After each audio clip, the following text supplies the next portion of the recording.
Well, Paul, thank you very much for talking to us. Firstly, you're here because of the Sleaford North Hykeham by-election. What do you think your chances are going into that? We're quite confident that we'll put in a very good result.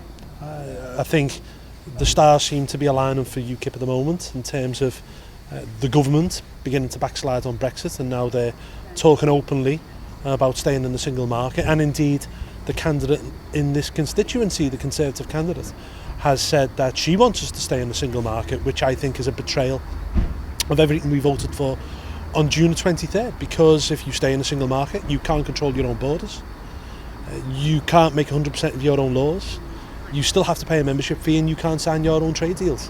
That's not what people voted for on June the 23rd. And equally, you've got a Labour Party which is led by a small group of people which is seem to represent working class communities anywhere outside of North London. So I think we've got a great opportunity to capitalise. Is there a concern with the election result in Richmond that there might be an anti-Brexit sort of coming together and people voting for parties, particularly the Liberal Democrats, that don't support Brexit? Well, I think that Richmond was quite unique. I mean, not all the political parties stood in Richmond. And if you look at Richmond, it voted overwhelmingly to remain.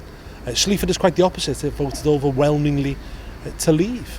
And what we want to make clear is that we're the only party that is standing on a platform of clean Brexit. Not mealy-mouthed, backsliding Brexit, real Brexit, which means control of borders, control of money, control of laws. You've been leader for just a few days now. How's it all going? You talked about that you want to be more electorally successful, and that was a priority of yours. How's that going, do you think? Well, it's only been a short period of time. Look, an opinion poll out today has got UKIP up 2%, so hopefully that's the Nuttall effect, I don't know.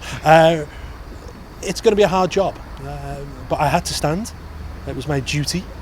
I had to ensure that the party survived and stayed on the pitch, because there's open goals in British politics and UKIP has to be there to kick the ball in the back of the net, and I think Sleaford could be our first great opportunity to put in a really good performance.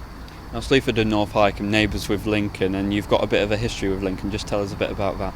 Yeah, I studied sports science. I did a HND in sports science at North Lincolnshire College, I think from 1996 maybe to 1998. My memories desert me a little bit. I had a great time, love Lincoln. I come back on a regular basis to visit. I'd love to be going to the Christmas market tonight, but it's impossible to get hotels. And if Victoria Railing is elected as UKIP's second MP, obviously we'll see what the Supreme Court say, but there's probably going to be a decision to make on Brexit and the triggering of Article 50. What are your sort of red lines, and what would you like to see in the negotiations? I mean, I assume we all pretty much know what UKIP's position is, but just reinforce it. Is your vision of Brexit the same as Nigel Farage's? Oh yeah, absolutely, and that is real Brexit, which the people voted for on June the 23rd. I mean, people knew what they were doing when they voted leave. The government of the day, the Prime Minister, the Chancellor, the Foreign Secretary, they all made it clear, if you vote to leave the EU, you vote to leave the single market. Indeed, it was contained in that leaflet that the government sent out to every household in the country to the cost of £9 million to the taxpayer. So all we want is the result on June 23rd enacted properly, no silly games being played, no trying to keep us half in, half out. We voted to leave, and leave we should do. I interviewed Tim Farron yesterday. He was at Grantham A&E talking about the closures at 6:30 every night, and that being a key issue in this by-election. Is this just a Brexit by-election for you? No, it's not. And Victoria is a Lincolnshire County Councillor. She knows everything which is going on the ground, and we know, of course, there is the Grantham A&E issue. There's policing issues. There's funding issues as well for Lincolnshire as a whole. I mean, the government don't seem to be doling out a fair amount of cash at the moment. And I will say to the people of Sleaford and North Hykeham, if you elect another Tory MP, you've got a full set. You've already got Tory MPs all over the county.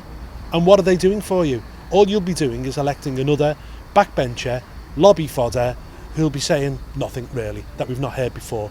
Elect an independent, strong voice in Victoria Ailing who will stand up for the people of Sleaford and North Hykeham. And if you do manage to overcome this 24,000 majority, one of the safest seats for the Conservatives, what message do you think it'll send?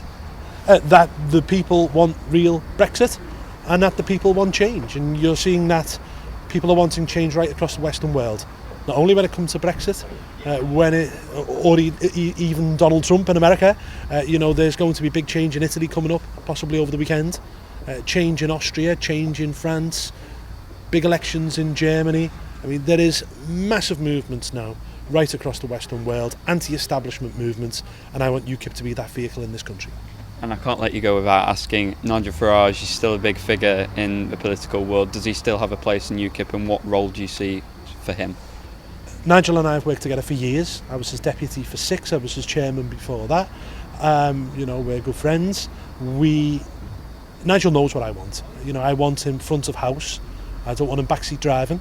And when I say front of house, I want him on TV shows, I want him on the radio airwaves, and I want him out there in the front representing UKIP all over the country. Paul, thank you very much for talking to us. Thank you.